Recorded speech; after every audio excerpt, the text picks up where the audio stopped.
Uniclac.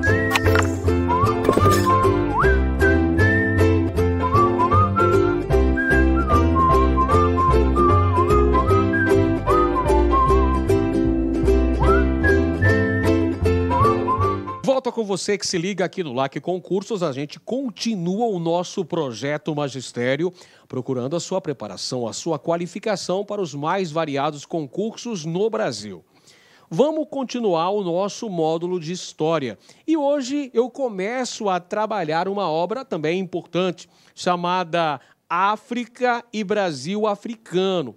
Você sabe muito bem que desde a promulgação da Lei 10.639, que tornou-se obrigatório o ensino de história e cultura afro-brasileira em todas as escolas do nosso país. Então, é importantíssimo buscarmos materiais condizentes, materiais qualificados que possam permitir a preparação de planos de aula que possam possibilitar uma aprendizagem significativa, que possam garantir uma aprendizagem significativa para os nossos alunos. E este livro de Mariana de Mello e Souza, África e Brasil Africano, é um dos materiais aí fundamentais para consulta, para pesquisa, para fundamentação dos nossos planos de aula para serem levados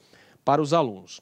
E aí, nesse livro, a gente trata de uma série de fatores, de uma série de aspectos relativos à história e à cultura da África e dos afro-brasileiros também. Por exemplo, temos no livro o trato deste assunto: portugueses na África.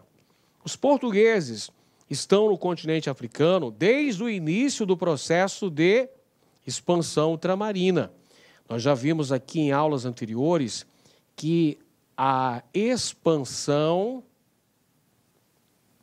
ultramarina, ou seja, processo de conquista e ocupação, o conhecimento de territórios banhados pelo Oceano Atlântico, teve os portugueses como grandes protagonistas. Os portugueses foram pioneiros no processo das grandes navegações. E eles chegaram na África ainda no começo do século XV, quando, em 1415, conquistaram a cidade de Ceuta, localizada no norte da África. Conquistaram Ceuta, então esse aqui é o início, é o marco para o processo de expansão marítima lusitana. E aí, pessoal, evidentemente que os portugueses começaram a realizar uma série de atividades econômicas, estabelecendo um intercâmbio comercial. Então nós tínhamos navegadores portugueses travando esse contato com as populações africanas. Desse contato vão surgir as primeiras transações comerciais. Temos, portanto, um intercâmbio comercial entre os portugueses que estavam chegando à África e as lideranças tribais africanas. Temos, então, a partir desse fato histórico, a chegada dos portugueses a Ceuta, no norte da África, o início dessas transações econômicas. E uma das atividades que vai ganhar bastante destaque nesse processo, você já está vendo aqui na sua tela. A imagem já está ilustrando o tráfico negreiro, ou seja, o processo de escravização dos povos africanos. Ainda no primeiro século da chegada dos portugueses ao continente africano, já temos uma série de atividades econômicas que vão ser realizadas. A exploração, por exemplo, do marfim, exploração do ouro e, sem dúvida alguma, das principais atividades era o tráfico negreiro, o comércio de africanos escravizados. É importante mencionar as justificativas escravistas que vão ser utilizadas, que vão fundamentar, que vão legitimar a atividade desenvolvida pelos portugueses, a escravização de africanos. Um ponto, considerá-las populações pagãs, populações que não eram convertidas ao cristianismo. Então, aí, essas populações pagãs que estavam localizadas ao sul do rio Senegal são alvos da escravização por parte dos portugueses, que vão usar como justificativa ideológica a salvação das almas dos nativos africanos, mediante a sua conversão ao cristianismo. Então, veja que nós temos aqui uma justificativa ideológica para a escravização desses africanos, é justamente o fato de serem populações pagãs. Então, os portugueses vão legitimar essa escravização, dizendo que estão salvando as almas desses nativos, mediante a sua conversão ao cristianismo. Vamos ver aqui o que nos diz o texto de Mariana de Melo e Souza. Leia o texto para responder as questões. As primeiras expedições na costa africana, a partir da ocupação de Ceuta, em 1415, ainda na terra de povos berberes, foram registrando a geografia, as condições de navegação e de ancoragem. Nas paradas, os portugueses negociavam com as populações locais e sequestravam pessoas que chegavam às praias, levando-as para os navios para serem vendidas como escravas. Mais ao sul, além do rio Senegal, os povos encontrados não eram islamizados, portanto, não eram inimigos, mas eram pagãos, ignorantes das leis de Deus.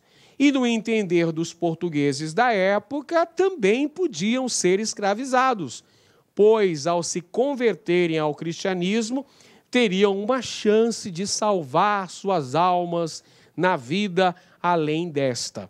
Este aqui é um fragmento falando sobre o comércio de escravos feito pelos portugueses no continente africano. Este fragmento foi extraído da obra África e Brasil Africano, de autoria de Marina de Melo e Souza. Marina de Melo e Souza.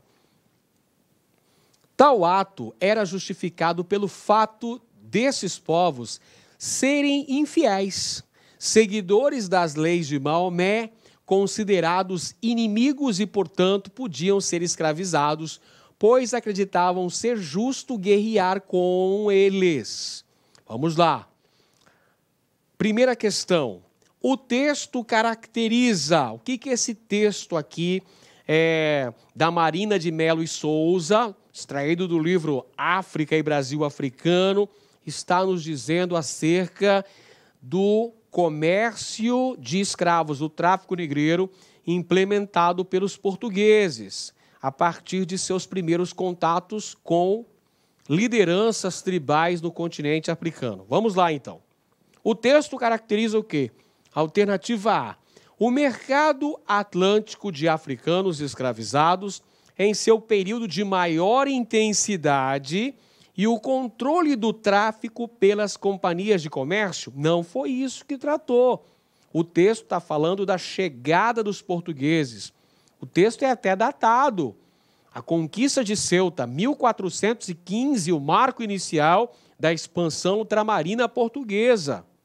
Então, não é o período de maior importância do tráfico negreiro. Alternativa B. O avanço gradual da presença europeia na África e a conformação de um modelo de exploração da natureza e do trabalho.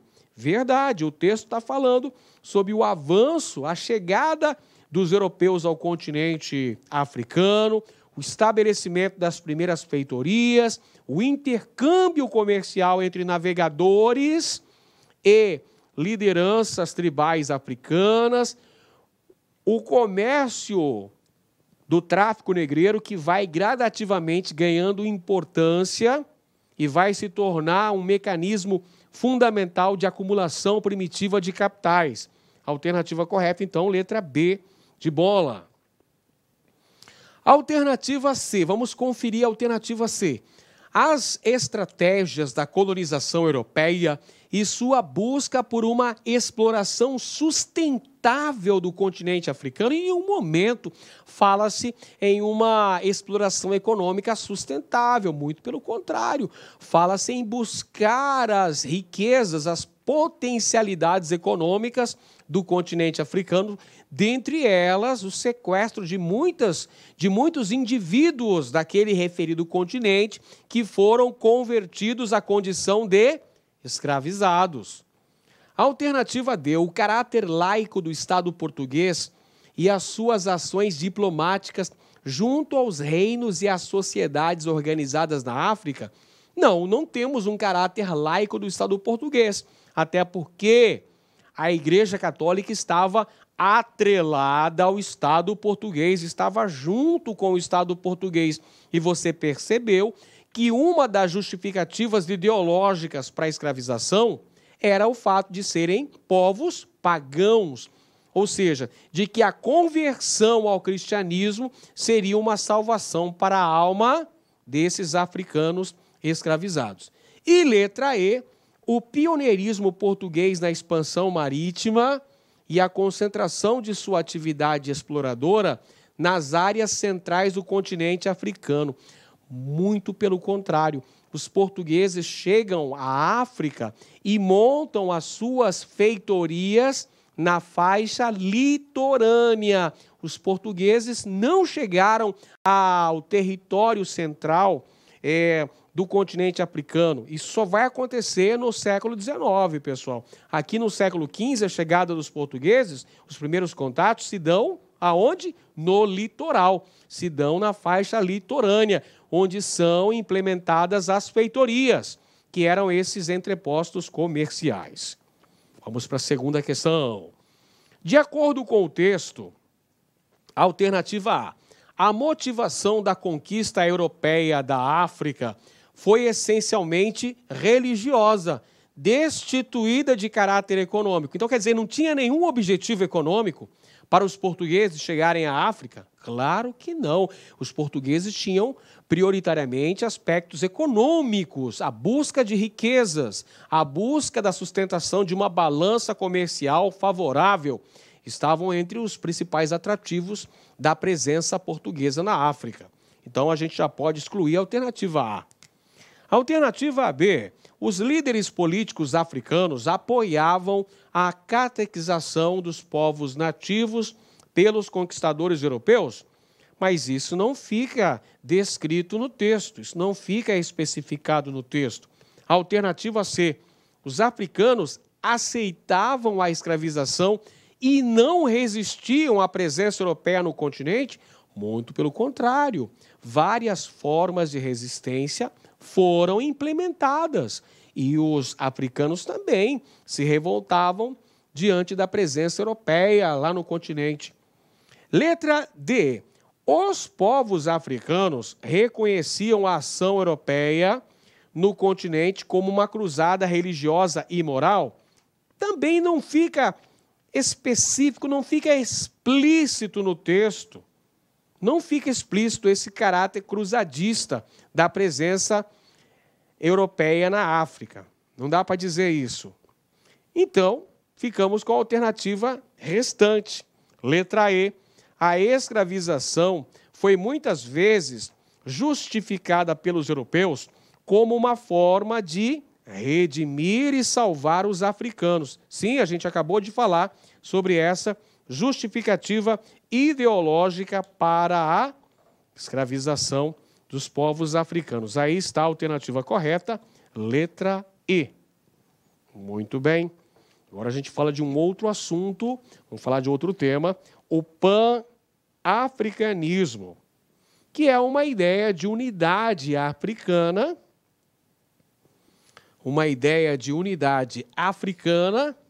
uma valorização da negritude africana e afro-americana, baseado num conjunto de características próprias e promovendo dessa maneira uma relação com a diáspora atlântica. Você sabe muito bem que a diáspora atlântica foi a transmigração forçada de cerca de 10 milhões de africanos que foram conduzidos nos navios negreiros para serem escravizados no continente americano. Então, essa é que é a diáspora atlântica.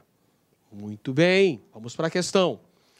Junto com os movimentos de libertação, cresceu a ideia de uma unidade africana, só possível de ser criada a partir dos efeitos da colonização, e que foi batizada com o nome de pan-africanismo. Por trás dessa ideia, havia um forte sentimento anticolonial e de valorização do que foi chamado de negritude, ou seja, um conjunto de características culturais próprias das sociedades africanas e afro-americanas, formadas a partir da diáspora atlântica.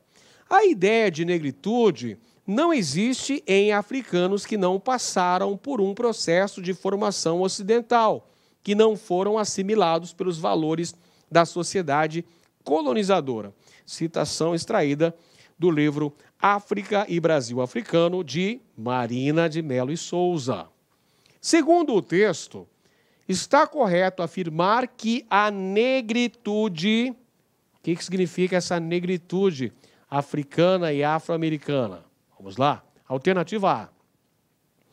Fortaleceu somente a identidade cultural de negros que viviam no Ocidente.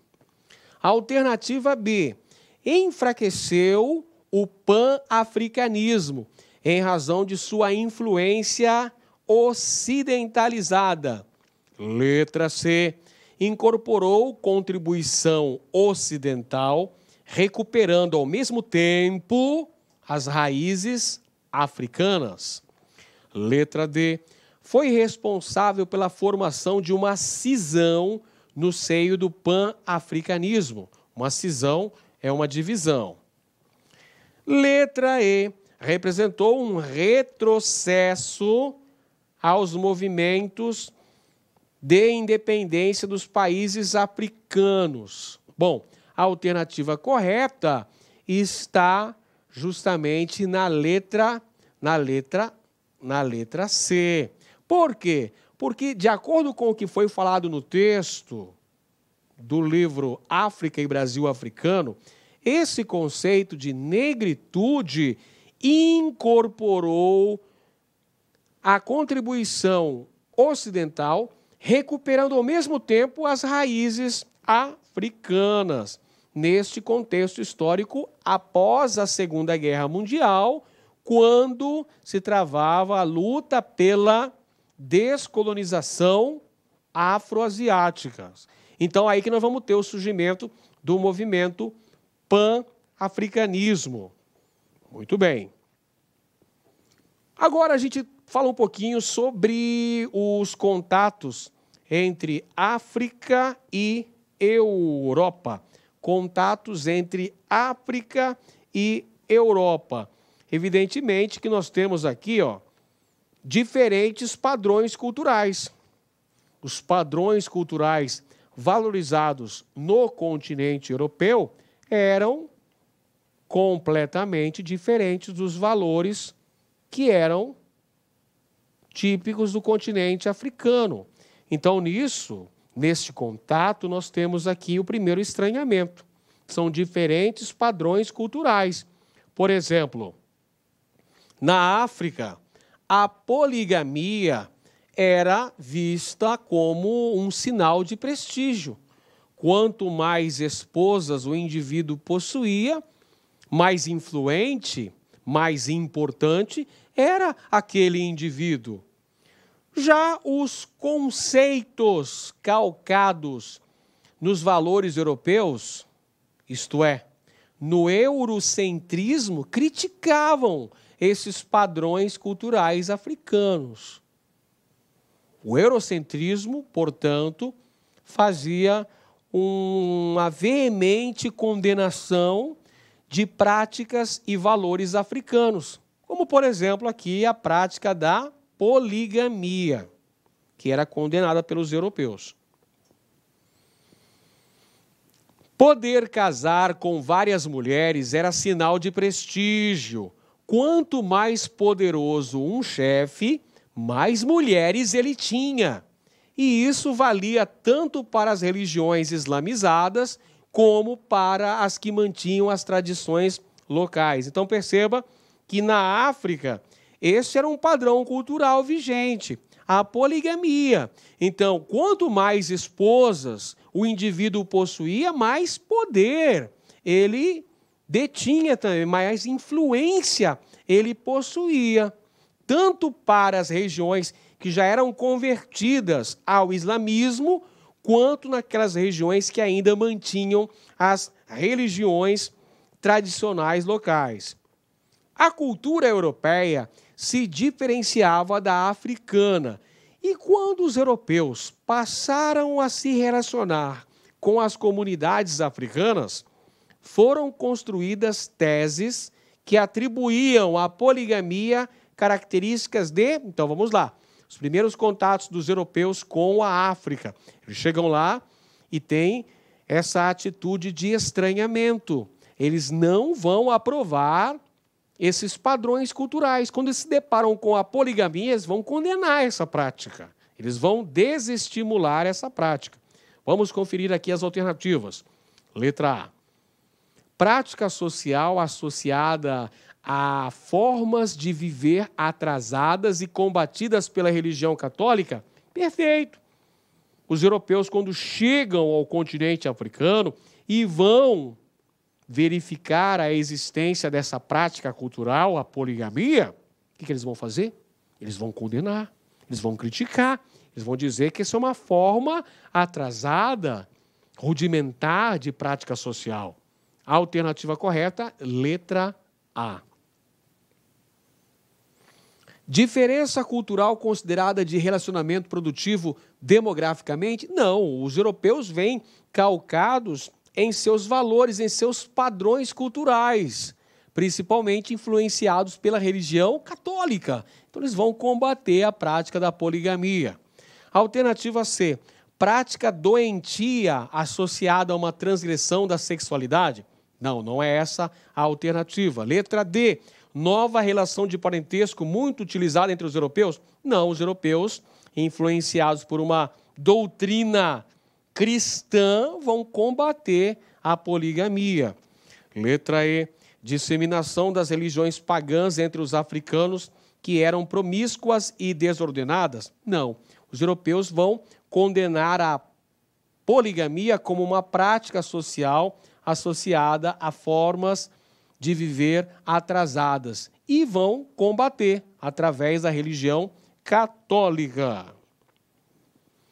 E agora a gente fala sobre várias formas de resistência contra a escravização. Então foram várias formas de resistência escrava, resistência negra contra a vigência da escravização destes indivíduos. Fugas individuais ou coletivas, resistência e negligência no trabalho, alianças com indígenas, preservação da identidade cultural.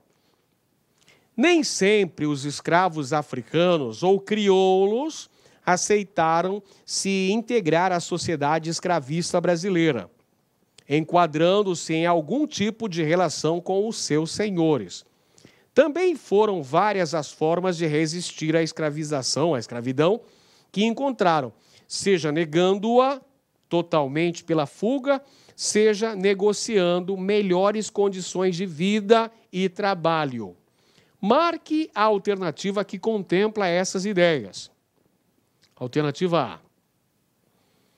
A escravidão se reproduziu através da combinação de dois fatores, da violência e da negociação. Verdade. Havia esses dois fatores que vão caracterizar a escravidão reproduzida no Brasil. Então, de um lado, você tem a violência exercida pelos feitores, que estavam ali para vigiar, mas estavam ali também para punir os escravos, para levá-los ao tronco, para torturá-los, para maltratá-los, para vilipendiá-los. Porém, isso não acontecia sempre. Havia também formas de negociação desse tratamento dispensado para os escravos. Perfeito? Alternativa correta, a letra A. Alternativa B, a autonomia dos escravos nada mais era do que uma concessão ideológica criada pelos senhores escravocratas. Incorreto, porque existiram escravos que conseguiram sua alforria. A alternativa C, a única maneira digna que os escravos tinham para resistir à escravidão era através da fuga. Não é a única alternativa. Tinha a formação de quilombos, tinha resistência ao trabalho, tinha a própria negociação, banzo, o que mais? Suicídio, infanticídio, aborto, religiões de matriz africana, enfim, várias formas de resistência. Letra D, a negociação não foi praticada no sistema escravista, em que as relações entre escravos e senhores eram somente de violência e força. Não, as relações entre escravos e senhores não eram calcadas apenas na violência, apenas na punição. Existiam formas de negociação. Os escravos também eram agentes sociais, eram sujeitos portadores de história. Eles vão negociar com os seus senhores. Alternativa incorreta, essa letra D. E a letra E, a violência do chicote não foi empregada pelos senhores contra seus escravos. Muito pelo contrário, sabemos que a violência caracterizou a escravização no Brasil por mais de 300 anos, por quase 400 anos. Muito bem, pessoal, aqui vamos falar um pouquinho agora sobre o tráfico negreiro. O tráfico negreiro que possuía um caráter internacionalizado, ou seja, o tráfico negreiro marcou as relações comerciais envolvendo o continente africano e o Brasil. Não à toa o Brasil ter sido o local de destino de praticamente a metade do contingente de africanos escravizados trazidos para as Américas. Perceba aí a importância do tráfico negreiro na formação populacional e cultural do Brasil. Os escravos que eram trocados nos entrepostos africanos, trocados nas feitorias localizadas no litoral africano, trocados por uma série de mercadorias, cachaça, fumo, algodão, pólvora, armas, e eram trazidos nos navios negreiros, que também são chamados de navios tumbeiros. Então esse era o tráfico negreiro, fazendo a ligação comercial entre África e Brasil, como nós vemos no mapa, onde apresenta as principais regiões que vão mandar contingentes de africanos escravizados para o Brasil. Guiné, Lagos, Congo, São Paulo de Luanda, Angola, Moçambique, que vão mandar bantus e sudaneses, os grupos principais que vêm para os principais portos brasileiros que receberam esses contingentes de africanos escravizados. Salvador, Rio de Janeiro, Recife, São Luís. Muito bem, vamos agora à questão. Aí, pessoal, acompanha comigo. As duas regiões da África que mais se envolveram com o tráfico atlântico de escravos, principalmente os que vieram para o Brasil, foram as chamadas Costa da Mina e Costa de Angola. ambas comercializando pessoas trazidas de áreas que ficavam mais ao interior do continente. Para o sucesso dessa prática entre os africanos, alguns fatores devem ser considerados, entre os quais, alternativa A, a docilidade, vamos grifar essa palavra-chave, a docilidade dos povos africanos diante da escravidão moderna? Claro que não, né? Os africanos não aceitavam também essa escravização. Houve resistência. Alternativa B, as relações de trabalho atraentes. Você acha que essas relações de trabalho eram atraentes no Novo Mundo, na América? Eram relações de trabalho escravocratas. O que tem de atraente isso? E a curiosidade dos povos africanos sobre a América? Claro que não. Está incorreta a letra B. Mais uma para a gente excluir. Letra C. A rentabilidade, vamos destacar esta palavra-chave. A rentabilidade do comércio com os povos europeus e as condições geográficas que compunham a paisagem africana.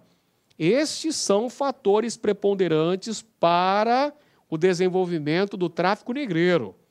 A rentabilidade desse comércio, ou seja, uma atividade extremamente lucrativa. Lembra que a gente falou que os escravos eram obtidos nos entrepostos comerciais, trocados por uma série de mercadorias. Cachaça, algodão, tabaco, armas, pólvora, enfim. Então, nós temos aqui uma atividade extremamente lucrativa, tanto para as lideranças tribais africanas, quanto para os traficantes, os comerciantes que estavam dedicados a se empenhar nesta atividade. Então, pode assinalar aqui a alternativa C. A alternativa D, meus caros, a capacidade de trabalho das comunidades africanas que se destacavam como bons agricultores. Bom, não é esse o fator principal. O fator principal é a grande lucratividade que essa atividade possibilitava. E a alternativa E, o tráfico de ouro e marfim, que determinou a forma de enriquecimento dos povos africanos. Então, você tem, no contato dos africanos com os portugueses, uma forma de comércio bastante lucrativa é o tráfico negreiro. Beleza?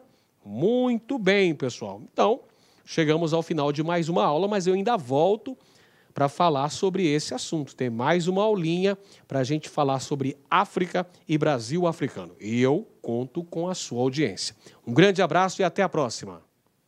Clique like.